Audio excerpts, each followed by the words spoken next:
Welcome to What Contin Means to Me, Part 4, Church and School.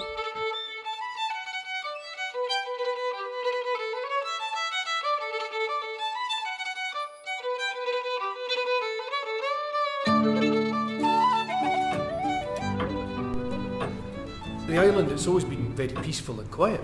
A lot of people don't realise it's an island. Many don't even know that it's there. When you're there though, it's something special. Like an odd place of contemplation. The history of the island is amazing.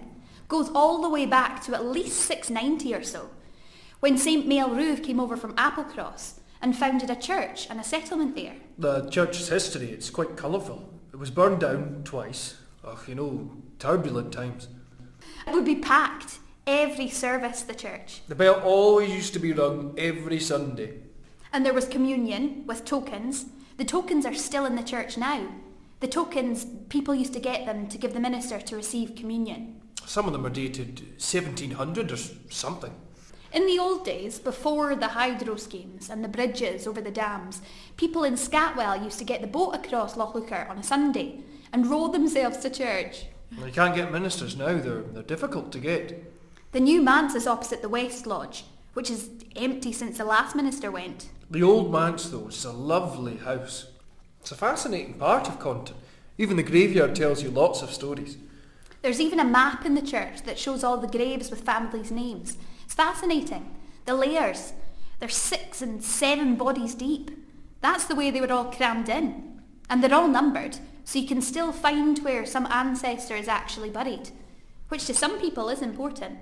6 and 7 deep. What a hole they must have dug in the first place, eh? There are 2 ancient stones in the church too. A sword stone, which are rare in this part of the country. You might get them in Cornwall more often. There's also the wheel stone. That's in the shape of a wheel with a cross on it. They're both in the church now.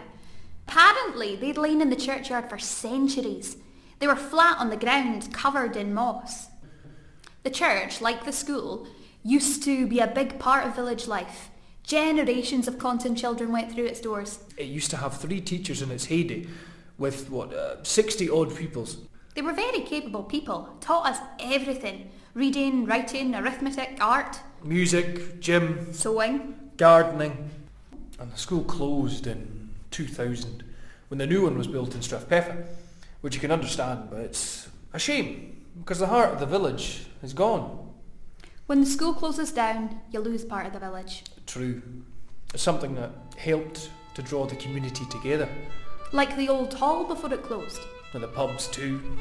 And the church. The school. They're a big part of the village's history.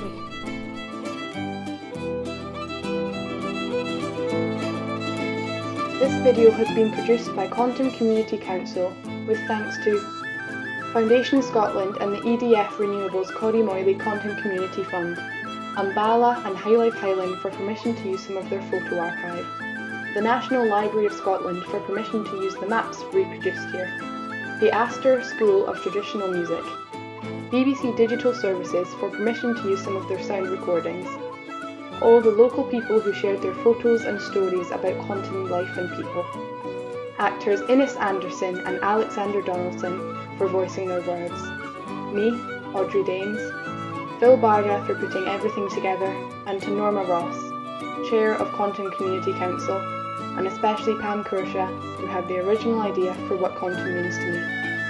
Thanks for watching.